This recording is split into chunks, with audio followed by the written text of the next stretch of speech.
Отбасы банктегі депозитті туған туысқандар арасында бір-біріне уступка жасап беруге болады. Мысалы, сіз туған ініңізге, туған әкеңізге деген сияқты депозит, жинақ депозитіңіз бар болса, сол депозитті вознаграждениесімен, жиналған опысымен және ашылған уақытын сақтап аударып беруге болады. Бұрын отбасы банкінде туыс емес адамдарға да депозит сатылатын, порталда лот деп сатылатын. Сол кезде үстіне комиссиясы бар, кез келген адамнан депозит сатып ала беретінбіз. Қазір ондай жоқ. Қазір тек туыстық ара қатынасты растап қана депозитті туысқаннан ғана ала аласыз. Ол үшін банкке барып жатады.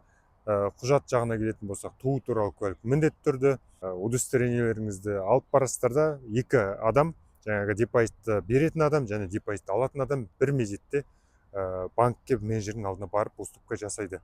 Кей жағдайларда уступка депозитаны онлайн істеуге болады. Ол туған туысқандар арасында болады. Мысалы, 18-ге толған балаларыңыз болса, балаңыз сізге аударайын десе, мысалы 20 жастағы балаңыз сізге депозит аударайын десе, онлайнда аударып көруге болады. Ол үшін сіздің данныйларыңыз, құжаттарыңыз оцифровка дейді, электронды түрде базада болу керек. Сол кезде онлайнда туған туысқандардан депозитті аудара береді.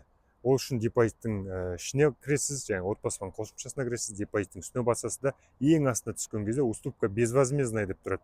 Соны басасыз, сосын аударатын депозитті кімге бергіңіз келеді, сол кісінің иін жазасыз, аты жөнін шығады, және подписать деп смспен подписать етесіз, видео проверка өтесіз де, ары қарай келесі этапта операцияның қалғанын депозитті алушы адам телефоннан дәл солай жалғастыратын болады.